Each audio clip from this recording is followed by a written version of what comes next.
Okay, Jen, if you could turn on record, I'll get started. Oh, we are recording. Folks, I realize you can hear me. Let's get started. This is the new CannaTech channel program and product stack brought to you by my entity with Randy Rowe, the CannaTech Group, and our client, Diebold Nixdorf. Our agenda is pretty straightforward. And first of all, I appreciate your time. A little bit of housekeeping before I kind of read some of the highlights here. Raise your hand if you'd like to ask questions along the way. Actually, you know what? Use the chat feature. Use the chat feature. Andy's going to monitor that. And we'll take your questions as we see them. So that's fine to be interactive. We're going to talk about the current state of the industry, the customer journey, branch planning and design, and stick with us. It's really interesting, the pathway we're going to go down in terms of what the opportunity is for channel partners, MSPs, VARs, and resellers with the CannaTech space. Third item, guiding operators with technology and efficiency tailored to the cannabis industry, kiosk options, all-in-one point-of-sale hardware options, the all-important topic of security, and then finally, we want to encourage you. The call to action is to become an authorized Diebold Nixdorf reseller. We're going to talk about that as we go. Myself and Randy Rowe are here from the CannaTech Group. We know several of you with our interactions. Let's have the team from Diebold Nixdorf introduce themselves. Andy, go ahead. And Miami, how you doing? You okay with the hurricane recently? Yes, we just got missed in Miami, so didn't really get anything. So we're good. My name's Andy Berman. I'm with Diebold Nixdorf, and I am the channel account manager, building out the channel for the cannabis dispensaries and channels for the United States and Canada. So if you are interested in learning more in terms of what we can offer resellers, contact me. And then we have Nicole Fleming from our team and Doug Deal. Nicole, if you want to tell a little bit about yourself. Sure. Thanks, Andy. My name's Nicole Fleming. I work for Diebold Nixdorf. I'm the product manager for physical security solutions at Diebold. Physical security meaning modular vaults, safes, and bullet resistive solutions. So that I will be carrying on the conversation about our security solutions. Doug? Yes, and I'm Doug Deal. I manage our design and deployment team. So also been employed here at Diebold Nixdorf. Been here for 37 years now. And the interesting fact is, almost the entire time has been with the design team. So excited to show you what our products and services that we have available. All right. And I see Michael Buchanan wants the email addresses. We'll get those to you in our follow-up email, Michael. And folks, if you ever have the chance to bump into Doug, you've got some great stories over the years about branch design and what was it, a kiosk for kids in a bank branch that was kind of fun to do. Yeah, we did actually a kiosk for it looked like an ATM, but it dispensed dog treats at a financial branch. Yeah, so we get involved with a lot of fun stuff. But I think the CannaTech industry and this channel offers a lot, and we'll talk a little bit more about that we're excited about. Yep. Yeah, when absolutely. Yep. Absolutely, folks. And again, thanks for your time. I realize it's precious. Mm-hmm. If you've tracked some of our research and published works, you'll know that we've highlighted this particular chart from our friend Michael Rosenfeld over at CannaView, who's put together an industry-wide logo chart, an ecosystem chart. And I want to help you out on how to read this. This is supposed to be the big scary chart, okay, that shows you the depth and the breadth of the industry. And because a lot of people think it's the dispensary in legal states on a street, and it's much, much bigger than that. But quickly you read from left to right. So it's literally from plant to public. And as you go across, you'll see shout out to the tech sector on the left, all the way through to the dispensaries, selected dispensaries that stand out. Shout out to MedMen on the right. And then at the top, I also want you to understand these are the MSOs, the multi-state operators. And this is going to create opportunity for Diebold Nixdorf. Authorized resellers would be the MSOs in particular, and the more well-heeled dispensaries. Randy out there, do you have any? Do you want to pitch in on the chart, and then we'll move on. We have a lot to cover. Well, I think the key here is what this does mean to a Diebold Nixdorf reseller, right? And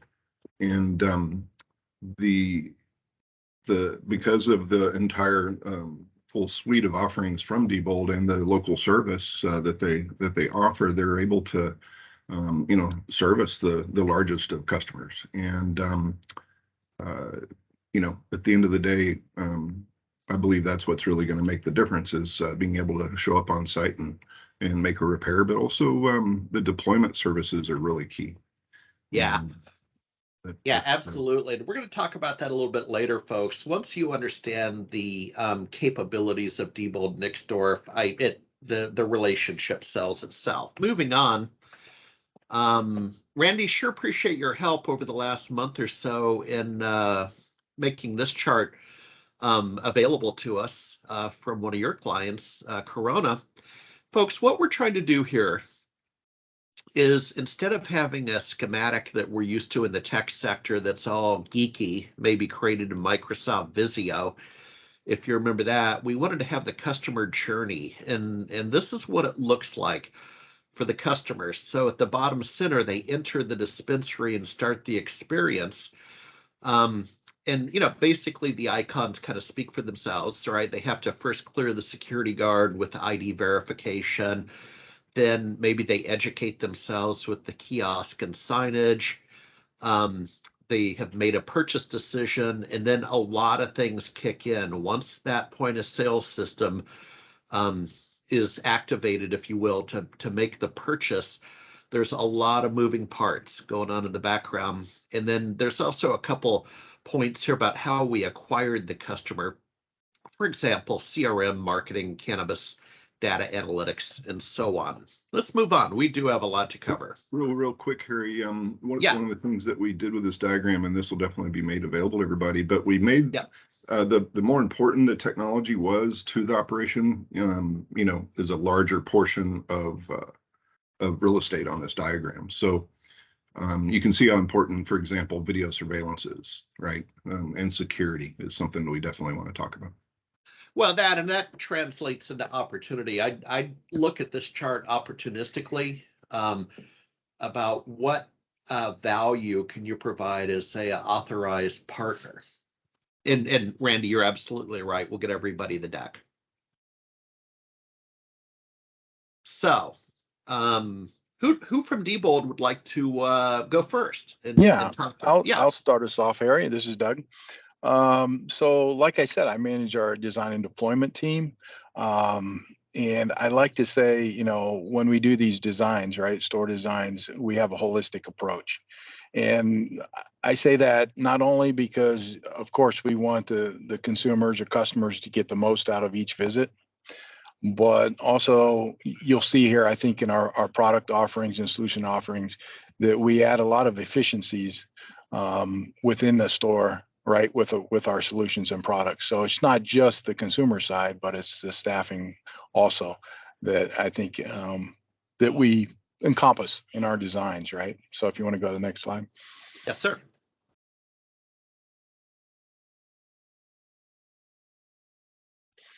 So basically, we divide our services up on the design team into 3 different areas: consult, design, and deploy. And on the consulting side, we offer a variety of services. Obviously, in the cannabis industry, this is important to consult early on in early stages of the design process. I know there's a lot of different state and local regulations that we have to be concerned about. Our team's very experienced with ADA, requirements. And we just have a very knowledgeable, staff here. So we're able to share that knowledge. We've been, Diebold Nixdorf, our history is in the financial industry, right? So, and we still, we do a lot of financial business. So I think we're involved in probably 300 to 400 projects a year with the financial industry. So, and that's not, full branch designs, but that can be, drive up or just, lobby spaces and stuff like that. So we bring a lot of knowledge there. Also, my team does the product cut sheets, right? So we're very familiar with the products and solutions that we're putting in the spaces to make sure they're applied correctly, right? And then we'll jump over to design. You saw that design there of a dispensary that we showed on the first slide. I think we do some very unique and attractive spaces. Our designers just love that type of work. And this is what kind of excites me about dispensaries too, because a lot of times we'll brand, stores or whatever for the locality or something. And we've done steampunk designs, and I've seen a lot of dispensaries with some very unique designs, right? And we love getting involved with that kind of stuff. So I'm excited about that. And hopefully we get more opportunities to do that. And then also the deploy side. This is part of our business that has recently been taking off lately. So when we do a design and we do custom design furniture and stuff to really enhance your brand, we get questions sometimes. Well, where do I get that? Do I have to find a local millworker or whatever? We can take our designs. We have manufacturing. We can send our design straight to manufacturing, and they can take our 3D design work and quote it back to us. So, and then we can supply that and follow it through and also deploy it into the branch to kind of finish it off, right, and see it come to life. So that's kind of our three services. If you want to jump to the next slide there, Harry. Okay. And so here's that branch we were looking at, right? And I know Harry and Randy put an article out of what we're seeing in the branch or in the store space, dispensary space. We've been contacted, and I know Harry and Randy have seen examples of where dispensaries are going into abandoned branches, right?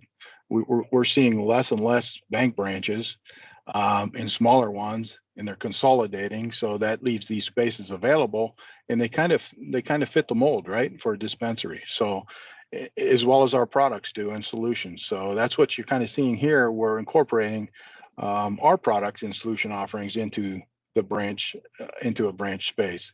So I like to, when we look at floor plans, kind of divide them up into zones, right? The areas. So I know Harry already talked about kind of the journey when you come in, that validation that you'd go through first, and then you step into the what I like to say, the explore zone. It's just not a waiting area, right? It's explore zone. You can use that for marketing. We have, we've put touch screens in there, digitized surfaces, a lot of different things you can use to market your products. Kiosk, which Andy's going to touch on here in a minute. So that's kind of that first zone I look at, and then you have where the transactions are taking place over in the sales zone, and then we always have a secure zone, right, where it's kind of separate and secured. So I just want to kind of walk through these zones, and let's look at the product offerings and solutions we have to make, I think, a very good experience for your consumers. All right. Go to the next slide. Yep. And folks, again, use the chat feature to ask questions along the way. Andy's going to monitor that for me since I'm driving. And I'll tell you this, Doug, this chart is after the heart of our audience. We do come from a technical professional community. This is the kind of chart we can get our arms around. Good. Great. So when we start with that explore zone, I'm going to turn it over to Andy for a couple slides here, because like I said, I think that explore zone, there's a lot to offer there in one of our offerings. And I think he'll cover more maybe in a future webinar, but at least we can touch on the kiosk offerings that he has. So I'm going to turn it over to you for a couple slides here, Andy. Okay. So these are just an example of some of the kiosks that we offer to complete the journey for the customer after they've gone in and checked out their ID, whether they're medical or they're a recreational customer. And over to the far left, we have the Easy Express, which can be a 15-inch monitor or a 19-inch monitor. It can be on a pedestal, as you see here, or it can be placed on a shelf or even a wall mount. And what's nice about the Easy Express and the one in the middle, which is the Easy Max, which is the larger screen, you can also have a cash recycler below that. So you can actually complete the journey where the customer will go through, they'll order their product, check out their loyalty, and also any kind of education that might be associated with the products.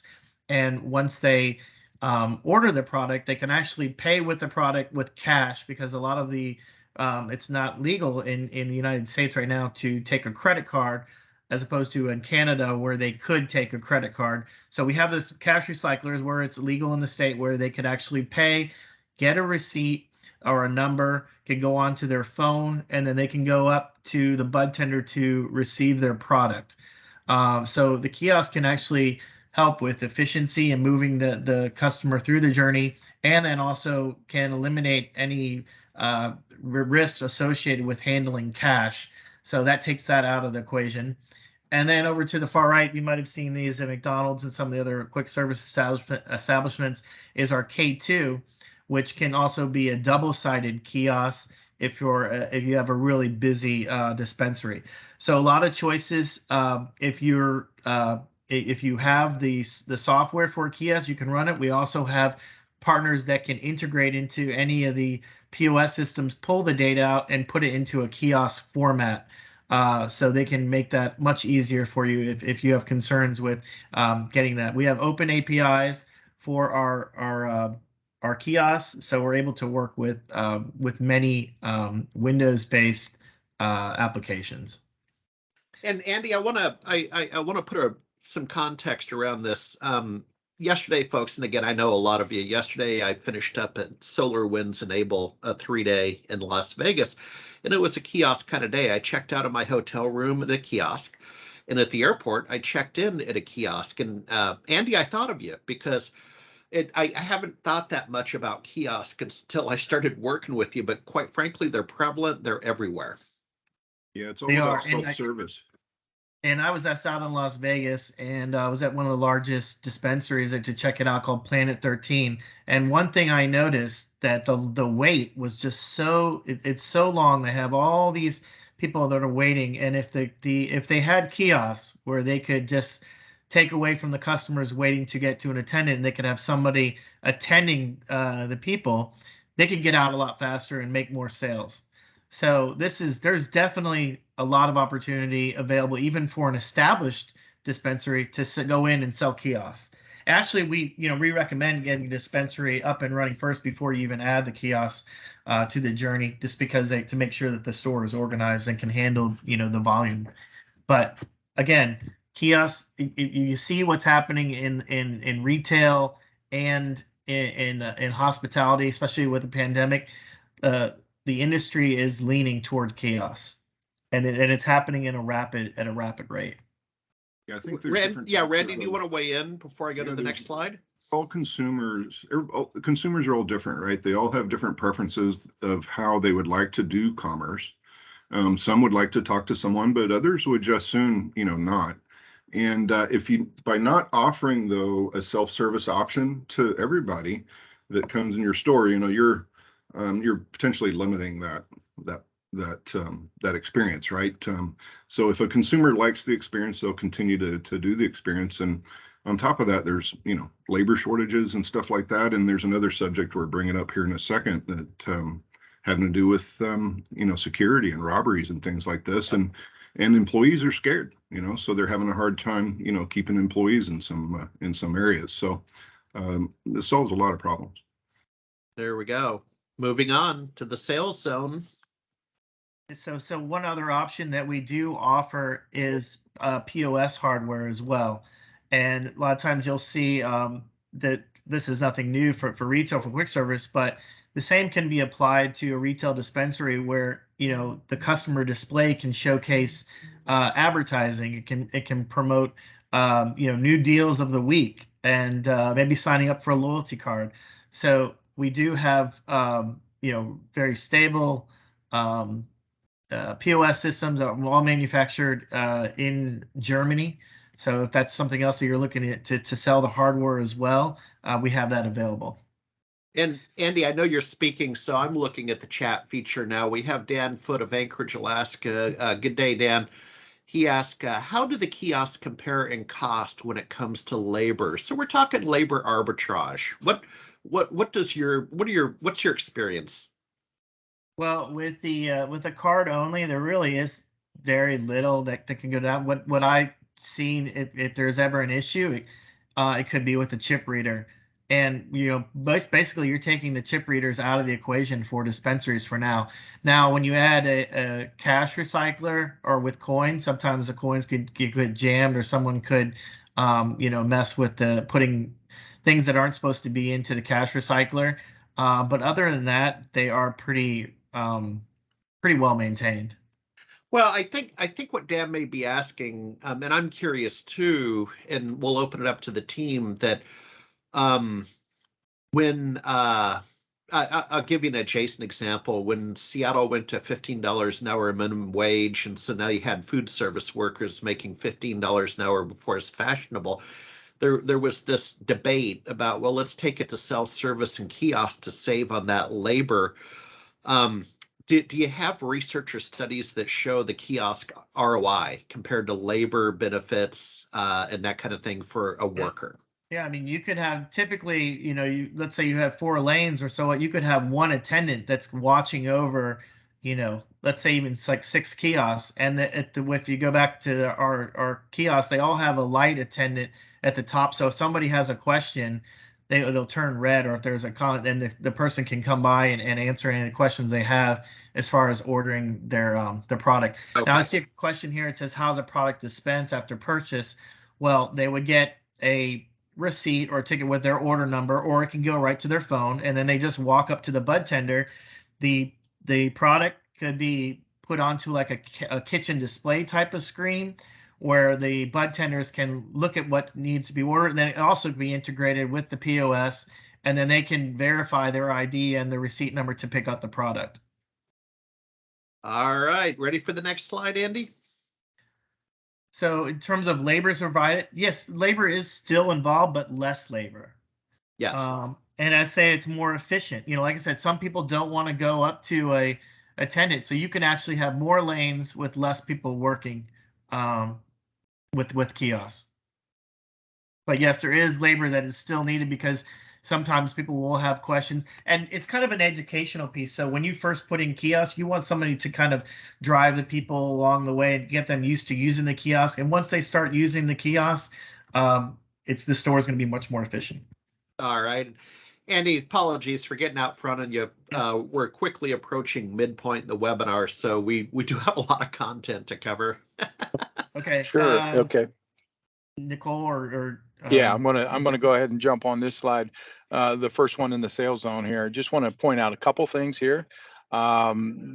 We do have, I'm focusing on the cash recycler. We do have, you'll see in the middle of the 2 recyclers, there's some metal under counter. The one thing I wanted to point out on that is, our metal under counter offerings do have cash trays, and the one locker you see there has the ability to drop bills from the back of the drawer. It drops them down into the locker.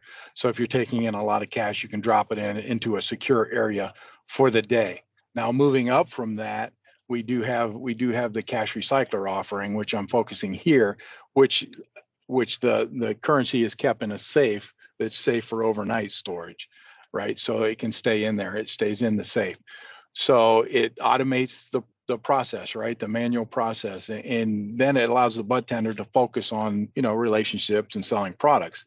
We see there's a lot of time wasted, counting cash, right? And this will do that for you. It's really a robust terminal. I really like the recycler. It's accurate. It authenticates the notes. It's got like a racetrack right on the top that the notes just fly through. You can use it as a cash counter. If you just want to validate notes, you can do that. It does that when it does dispense them in there. It takes up to bundles of 200 notes at a time. You can throw a whole bundle in there and it takes them in. One of the things that my team really likes from the design side is it's like the smallest footprint in the industry. And when I say footprint, I'm including the service area. There's other units out there that are similar in physical size of this unit, but when you take in the physical footprint, you've got to hold them much further away from the wall behind and stuff, because it racks out so far and requires so much service. So yeah, I mean, this, like I said, it validates notes. It uses the ECB, European Central Bank process or framework. It can kick out unfit bills. It uses serial number recognition. So there's a lot of features incorporated in it to keep keep things secure, right? Yep. So yeah, And that's the for cash recycling. recyclers can take notes for the United States and for Canada as well. Yeah. In fact, it can do, processes, 128 denominations up to 4 different currencies simultaneously. Yeah. So, yep. Now, this is an interesting slide that I think Nicole and Randy want to talk about here a little bit. So we'll turn it over to them. Sure. Thanks, Doug. So while cash recyclers are the newest and best technology for money handling these days, there are also other considerations to be made when processing large volumes of cash. One of the main considerations is security, and specifically the security of the people within the branch, the product, and the cash. DN's experience is with financial institutions predominantly, and that runs long and deep. We've been around for a really long time. This is what we do. Security is what we do, and it's what we know. As we've discussed earlier, dispensary stores can be easily compared to a bank branch, specifically in layout. So I wanted to focus on the security and give you some statistics that I've obtained from the FBI. There are, on an average, 89,000 bank branches in the U.S., and on average per year, there are 3,000 branches robbed. Of those 3,000, 92% of those robberies take place at the teller line. And I mention that because the teller line really kind of represents the bud tenders, where they're accepting the cash. They're the ones dealing with the customers over a counter. 49% of those robberies were threatened with weapons. And the key thing that I'd like you to take away from this slide is that 14% of those robberies have bullet resistive barriers. And what does that tell us? That tells us that the bullet resistive barriers, they're a deterrent. It keeps burglars away. At least in the financial industry, what we have seen is when someone, if somebody who's potentially going to rob a bank branch sees a branch that has a barrier, they're more often than not going to shy away from that branch and go to the branch down the street that doesn't have one. So yep. I thought this was pretty interesting statistics, and I thought maybe Randy could weigh in on the dispensary robberies that we've been hearing so much about. Well, Nicole, I did a little bit of research here just for this presentation to see what the latest is. But up here in Washington State, which is where I'm from, we've been doing the recreational cannabis since 2014. However, this past year or so, a new trend has. A disturbing trend has entered the market. We had earlier this year, we had 50 robberies, let me say, within 90 days. So we're talking, over a robbery every couple of days. What the interesting part though is they hit about 30% of the stores in Washington State. Okay, so your chances of getting hit were about a third.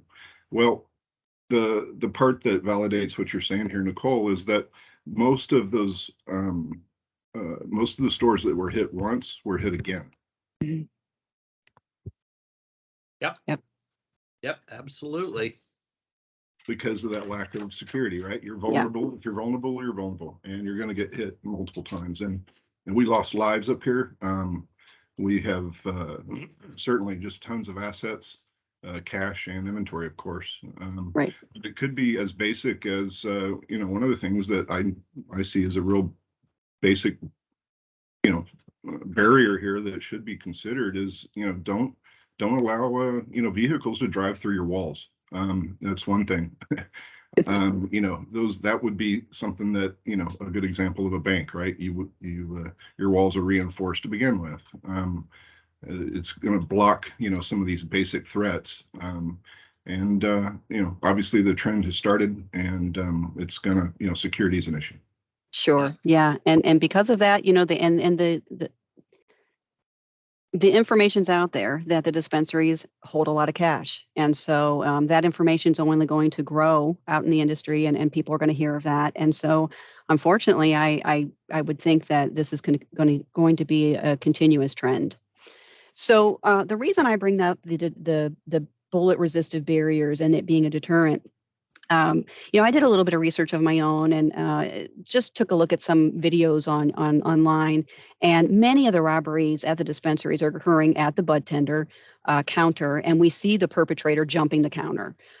So implementing a barrier prevents that counter jumping. There's not a way for them to get over the counter to the bud tenders. I mean, as you'll see on the left-hand side of the screen there, we have images there, and these are from financial institutions. But again, like I said, you could really compare this to a dispensary store. The bullet resistive barrier is, basically from end to end at the teller line or bud tender line, and it goes from the countertop up. It can meet the ceiling, or it can be short of the ceiling, to create an air gap. But going that high up, there's no way that somebody's going to jump that and get over there to potentially, harm someone, grab someone, and so on and so forth. And then in the inset picture, there's just a smaller example of that's basically a greeter station at a bank, and that could very well be the security check-in at a dispensary. So again, you want to protect all of the staff, and then you think about, okay, well, what about, you're going to protect from the waist up with the barrier. What about from the waist down, Nicole? What are you going to do there? So we do also offer a bullet-resistant fiberglass. And it comes in panels that can be used to line behind the millwork and countertops, or you could even line walls to create a safe room for staff to take shelter in case of any kind of in case of any type of threat, or if somebody were within the building. All righty. Oh, I have to build the slide. Sometimes, yeah. Sometimes I outsmart myself when I do PowerPoint. Okay. There we go. So one thing I wanted to go over just briefly about the bullet resistive barriers is that they do come in different levels of bullet resistance. Mainly level 1 is typically where you're going to see within like a gas station. And I know you've all seen that at gas stations before, retail stores or pharmacies. A level 1 material is going to withstand shots from a small caliber handgun. And that, like I said, that is the most commonly used, especially in small businesses. Level 2 withstands a larger caliber handgun, and this is made for buildings with increased security concerns. Of course, your banks, financial institutions, and any business with security concerns. In my opinion, this is probably where the dispensaries would want to land here, is with a level 2. Level 3, and now you're gaining momentum here. This is for larger buildings that have a higher threat, greater number of employees and occupants. And so you're talking schools, police stations, and government facilities. And then level 4 through 8, I mean, this is just beyond what we're talking about here today. These levels they will withstand assault rifles and automatic weapons. And these are typically for like overseas embassies, military bases, and government buildings. So expanding upon the security of the staff that's inside, and expanding upon the sales zone, another opportunity that you have here is a drive up. Now, I know within some of our research, we've seen that there are certain states that don't permit drive up, but there are others that do. Drive-through services provide customers what they want. They want a convenience. They want things to be convenient. And the way I look at it is, If you're going to have a Starbucks or a McDonald's or a Dunkin' Donuts and they all have drive ups, why wouldn't you want to have one too? People just don't want to, they want it to be quick. They want it to be expedient. If there's inclement weather, they don't want to get out of their cars. If they're disabled or maybe injured and they're having trouble getting out of their cars, or they have kids or pets in the car and don't want to leave them alone. Many reasons on why customers want to utilize this convenience. At the drive up, go ahead. I'm sorry. No, go ahead. I'm Okay. going to call up Randy once you're done. I'm going to. Okay. So the drive up solutions that we do offer, we have bullet resistive drive up windows, the transaction drawer, and in conjunction, you could work with just the window and drawer, or a pneumatic tube system, or you could have both. You could have 2 lanes. This offers direct contact between the consumer and the operator. It enhances security and convenience. And so, if you're feeling like you're going to miss that customer to operator, dialogue, you can still see them visually through the window. You're still talking to them. There's just a barrier between, and again, added security. This can also offer the dispensary extended hours without staffing the entire store. So as I had learned from Randy, that many of the stores are open until midnight. Maybe you can close the lobby. If you're in a maybe a higher crime area, you might close the lobby and just operate the drive up, from 9 to midnight. So again, just an added expansion of the sales zone and adding a little more security in that area as well. All right. Hey, Randy, quickly, and folks, we're about 2/3 of the way through the timing for the webinar. We may run a couple of minutes over. Stick with us. But Randy, quickly, can the drive-up window be used in every state? No, definitely not, Harry. It's not an option in every state, but what's interesting, it will be, right? As soon as each of the states figure out how to do this, and really for all the reasons Nicole just mentioned. But what I've also got to add to this is I've spoken with some dispensaries that are successful with their drive-throughs, and they told me that half of their revenues go through that drive-through. And so obviously this is a real customer experience pathway. It adds security, it adds all kinds of potential experiences, but it goes well with the cannabis industry, because with cannabis, you cannot pay for this stuff online, right? All you're doing is you're placing a pre-order or a reservation for some cannabis. And you got to come in and deal with the rest of the pieces, right? You got to make sure you're 21 years old or of age. Maybe you do need to have a medical ID, those kinds of things, right? There's other compliance steps that have to happen. So the drive-through is where you complete those steps, and they've already know what they want, and it's already been packaged. They've been notified it's ready. It's very fast to come in and just pay and go. One additional comment, Randy, is, we just got through this pandemic, right? A lot of stores and branches and stuff had to close their branches during the height of the pandemic. And the stores that were able to stay open were those that just operated their drive up. So it became huge during that time. Huge. Yep. All right, we move on to the, okay. Go ahead. So moving on to, so if there are areas where drive up is not accessible yet, or again, if you're if a dispensary is in an area where the rate of crime is extremely high, maybe the response rate of authorities is low or slow, another option could be the remote bud tender system. So what this is essentially is a walk-up pneumatic tube. So we have seen this in the financial industry where the bank is in a really high crime area. The bank has been robbed multiple times, and so they were like, we're done.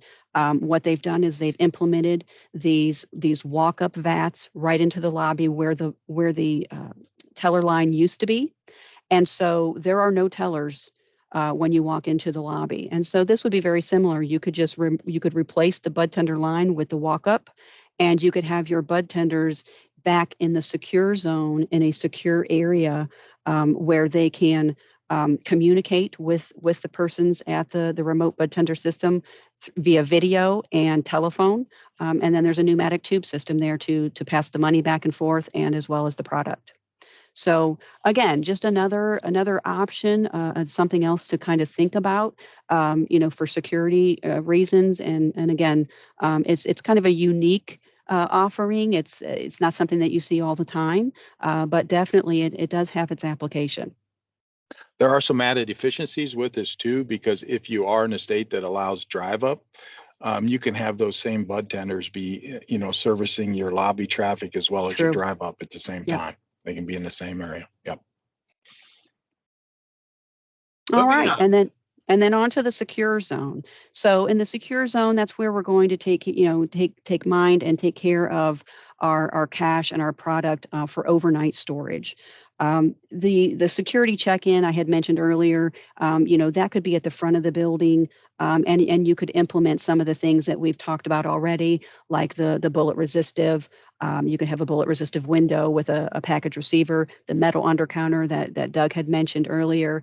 Or you could also be talking secure zone where you're actually securing the server room and the video surveillance and that sort of thing. But most things that are happening in the secure zone are going to be the asset storage. So either caching or locking up the cache, locking up the product, and overnight protection. So in that overnight protection, we could see, either safes or modular vaults, or you could even see both. Next slide, please. So while I'm not aware of any requirements for dispensaries right now, it's important to look at requirements because right now, from what I hear a lot of dispensaries are utilizing or favoring gun safes to secure their assets. And this is due to cost. Gun safes are much more or can be much more inexpensive than say a commercial safe. However, many of the gun safes only carry a residential security container burglar rating.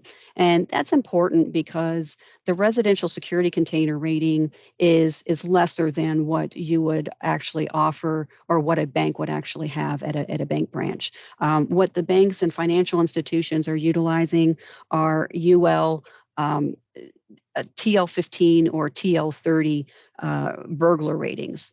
And the residential security container, that rating is only a 5 to 10 minute protection. And if you go with the lesser of the RSC, it's a 5-minute rating for one person that could compromise the safe with a screwdriver. So it's not real impressive. It's, especially if this is something that's securing your valuables for overnight. For somebody to be able to get into a safe in 5 minutes, they could be in and out before the authorities ever get there. So what we offer are UL TL rated 15 or TL30 tool. That means tool ratings. So any hand tools, it can be drills or saws, hammers, any kind of hand tools like that. And they are tested through UL, the Underwriters Laboratory out of Chicago. So the 15-minute rating means that persons could attack and get in and get through the safe in 15 minutes, and the 15 minutes is consecutive. So I've actually witnessed this testing before, and it's pretty intense. When the attackers go after the safes, they get tired after trying to get the drill through the door, and so they actually take breaks and stop the timer. So it's 15 consecutive minutes of somebody trying to attack the actual safe. And then again, the same for the TL30, that would be a 30-minute. The pros for safes, they are space savers. They reduce the square footage necessary for a store. The initial cost of a vault versus a safe can be significant. And could you click, Harry? There you go. Yeah. However, No. okay. Hang on a second. Let me. Sure. There we go. Nope. Okay. Go back. Sorry. Oh, There you okay. go. Sorry. Okay, but some of the cons, some of the cons for the safes though, while we do offer the TL15 and TL30, those aren't torch tool ratings, which is TRTL. And as you can see in the picture on the right, that's a safe that had a tool rating. But if you have a perpetrator that gets in with a tool or a torch and they know what they're doing, they can just slice through a door like butter. So the TRTL, which is a tool torch rating, again, would have the 15 or 30 minutes. Actually, I think most of them are 30. But it's important to know that there's these differences, and you're not going to have that with just a very generalized gun safe. The TL rated safes can, like I said, they can be compromised with a torch. But then at the same time, the safes that we offer, the TL15s or TL30s, they come standard equipped with a UL Group 1 electronic lock.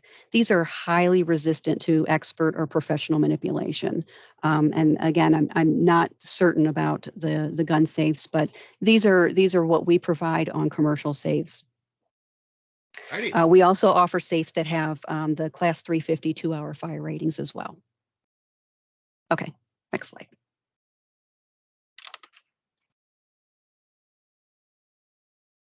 So DN also offers alarm video and access control. Unfortunately, our subject matter expert for this segment had a conflict with schedule and wasn't able to attend. So he provided slides for us, and I can certainly go through these with you. But as far as questions, I may have to take those questions down and defer to him and reply back via email if that's okay. Sure. But we do have an offering now. We have a segment within our company where we provide complete alarm systems securing the site with sensors, and we have professional monitoring centers. I do know that we are licensed in many of the states. I don't know that it's every state in the U.S., but they are working on getting their license for every state throughout the U.S.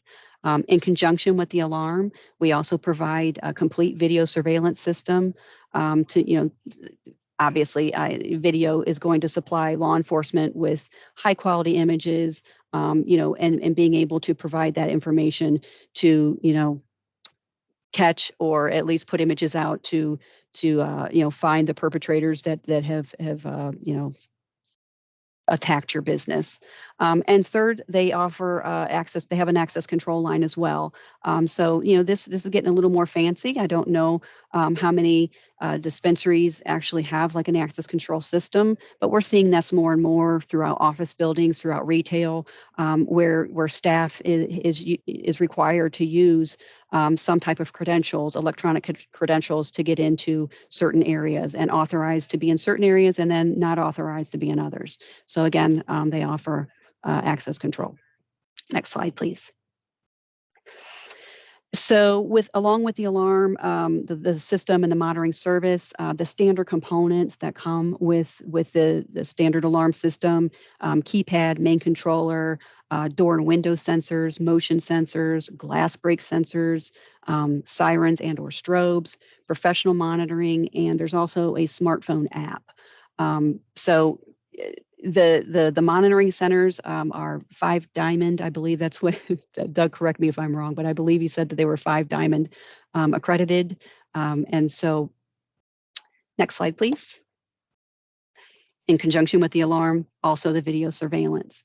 So the standard components offering with the video surveillance systems, interfacing software, cameras, they can be IP and analog, dome type bullet box cameras. The lenses can be fixed or varifocal size.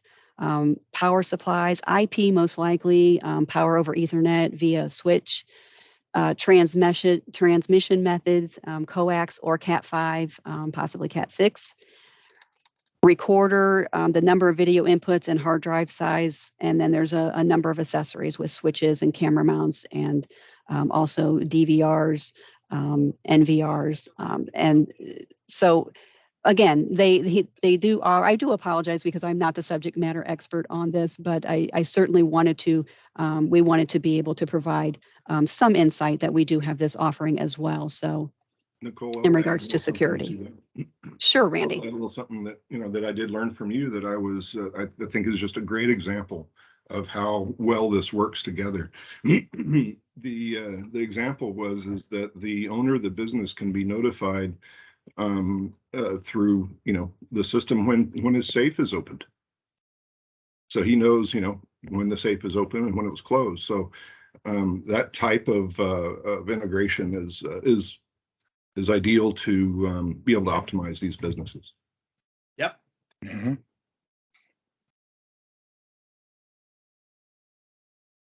All right. Who wants to talk about service? This just kind of shows that as if you become a partner with Diebold Nixdorf, you have the ability to utilize our trained technicians. We have over 3,500 throughout the U.S. and Canada. So if there is an area that you would like to cover or install and you just don't have coverage, Diebold can extend that to you as well. We also have project management a team as well to manage larger projects, and we can do the installation, and we can also if you need services in terms of maintenance or managed services, we have dashboards that you can utilize, or you could do it yourself and become an authorized dealer, and you're just doing the parts and servicing it yourself, and you're making the revenue that way. So there's different types of service that we have available. It's all tailored to your needs. I think one key thing I'd like to add to that, Andy, is sure. that you have offerings that others don't. Being able to go on site period is a major competitive advantage.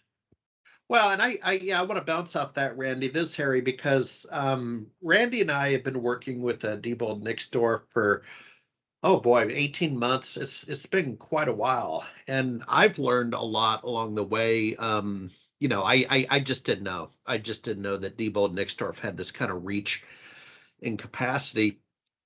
And so for my audience coming from the traditional MSP community, this is a new way of thinking, right? And so now we have one or two attendees on this call thinking about going across. Typically these guys would work locally.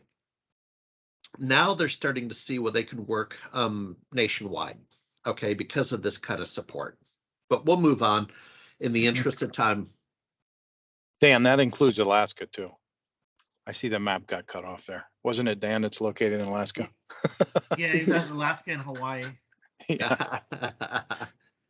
There you go. All right, we're talking about the authorized reseller program. Is that for you, Andy? Yes. So if you want to discuss further and to go down the road of looking of offering some of our products or all of our products, I'd like to set up a follow-up meeting with you. And in terms of our onboarding process, what we like to do is start out with customers. Maybe you're already in the business or you have some type of opportunities that you want to discuss. We can talk about how we can help to be a partner in terms of working with you and what we can do to complement your business. Then we offer training too as well, whether you want us to to provide the service, or if you want to provide the service yourself and just order the spare parts. We have flexibility with service, whether you want to do the installation yourself or you want us to do it. We have a help desk availability, or if you want to use your own help desk and maybe you want us to be the first or second call, we can do that. And then we offer ongoing support as well. And we work with you. We utilize Salesforce in terms of helping you to organize your sales funnel and offer support if you wanted to, you're planning to do marketing or attend trade shows. We can support you in that effort too as well. So just to kind of give you an overall, but definitely if you guys are or anyone is interested, we would like to speak with you. And Andy, I have a question for you in terms of that sales support. So could that be co-selling? I'm kind of going back to my Microsoft days where they would do that. Now it was typically for larger deals, but they would come out. Boy, it sure goes back to the Linux era. But they would have a Microsoft rep go with you to the law firm and engage in a co-selling process. Now, today we use Zoom and some other tactics, but is that something you've seen? Sure, we definitely do that for for larger deals or anything. We could get on with a Zoom call, but we also have people that can also analyze the space and kind of go through, especially in terms of designing the branch. as you saw in our presentation, we can go through and analyze, where would be the best placement for a kiosk, or, where is the best placement for sort of POS, and design, from the top bottom, and then plan out. We like to plan out with our project managers in terms of how, we will manage the project. So we can work, with you on that. So that's one of the benefits of partnering with a large organization such as Diebold, is maybe your organization doesn't have certain pieces of it, and you can piece together with our installation and design team. Cool. One thing I'd like to add is with your planning services that kind of piqued my interest is that you can even help the dispensary choose where to locate their dispensary, right? So actually store location planning, because of your resources, again, with the demographics and things like that you're doing for the financial industry. I thought that was interesting, and really it points out when do you think of DN and a dispensary? The ideal time is at the financial stages, when that dispensary, when the budgeting is being done and the planning is being done, for the facility and things. That would be ideal. DN would even work with their architect, right, to make sure that they're planned properly for technology and security. So that's obviously, a good time to get them involved. And then the other piece that I want to reemphasize is the combining of the technology with security. So we're talking point of sale, kiosks, everything you saw today. But when you combine that with the security planning and delivery, that's when, again, is a major competitive advantage. So we have a few minutes. Yeah, we folks, we're on time. So that's the good news. We have a few minutes for questions. And I see I'm off that screen. Andy, Dan Foote had an observation about freight on board, or that kind of thing. If you want to read it and answer it. I was just saying that everything is manufactured in Germany, and then from there we distribute it to our warehouse in Ohio. But it can be the equipment can be sent to the site, or it can be sent to the reseller's warehouse, however they want to do it. Excellent. Any additional questions, folks? We're 1 minute out. I do take your time seriously. Happy to stay on a few extra minutes if we have a lot of questions. Looks like Dan might have popped another question. Andy? So once it leaves, it'll be coming to acceptance, would be like in Ohio. Cool. One comment I might make on tagging on what Randy was saying about, getting involved early in the process. We like doing that. And I mean, just from experience too, I saw some questions about, technology, migrating in technology, and then staff, reducing staff, and do we still need staff, that type of thing. And I'll tell you right now, what we're seeing is the most successful branches is a hybrid, right? Where you still have that personal touch when it's needed, but you still have the convenience of the the digital features and product that you go in there. So that's where we're seeing the most success right now in the industry. So it's just something to throw out there. Hey, Doug, Dion has a question. He says, is design consulting planning an additional cost? Typically, if you want, we kind of offer it in stages. Consulting and stuff, we typically do not charge for. When we get into design, we've had some that say, look, we want to take it through with you guys the whole way, right? So we go into 3D design work.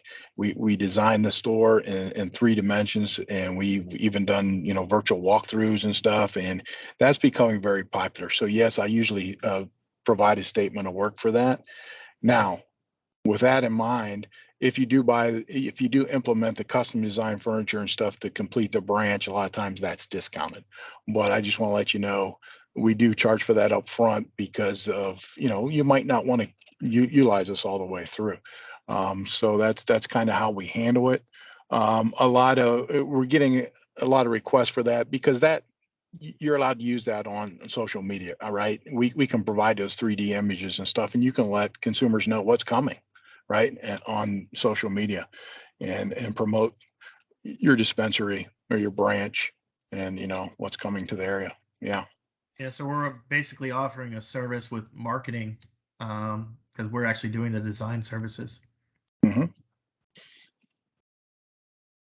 There's one other question Dan's typing now. Hey, thanks, Michael Buchanan, for joining us. Yeah, we really do appreciate the time. Marketing and sales support for our clients. Yeah, so in terms of marketing and sales support, we will work with you. You just have to come with us in terms of what you're trying to target. In terms of a sales support, we can offer the information that you would need, like slicks or marketing promotions that you need. We can work with you on that. So we have a lot of information in terms of case studies for retail. We don't have anything built out yet in terms of a case study for cannabis. These are, but we are working on that. Hey, Andy, give Randy and I give us a few weeks. We'll get you there.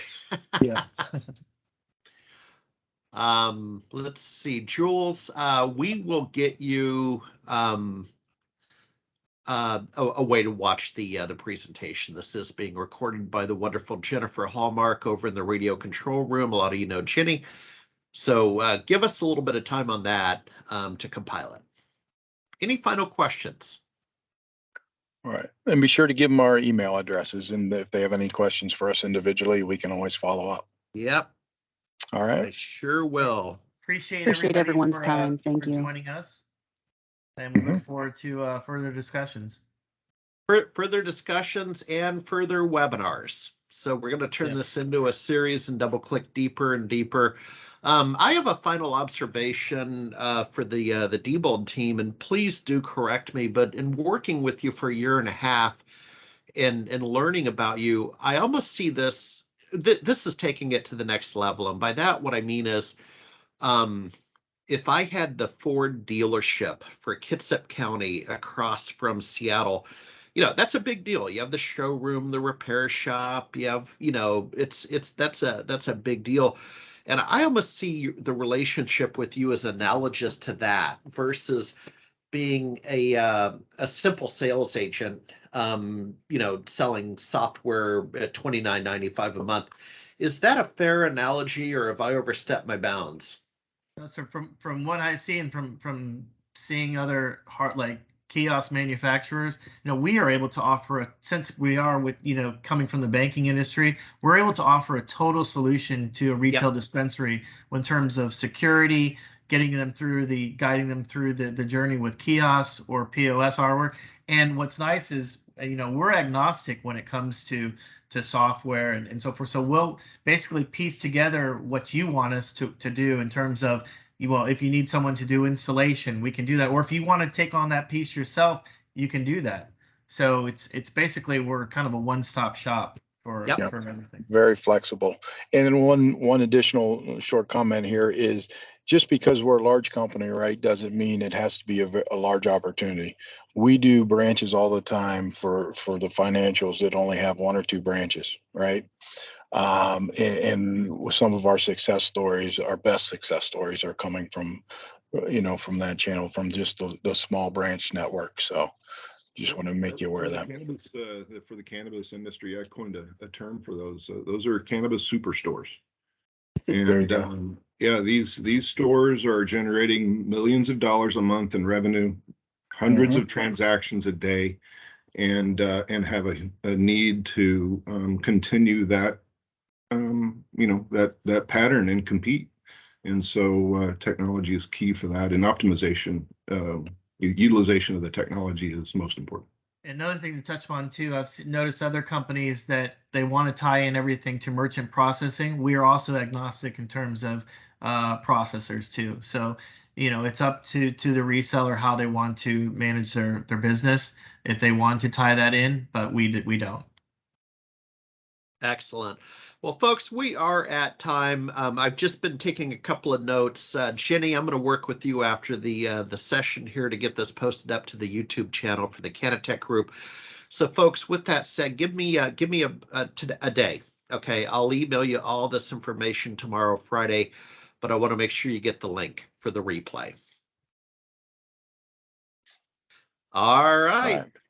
Thanks, all. Have a great day, everybody. Thank Bye you, bye. everyone. Thanks, everyone.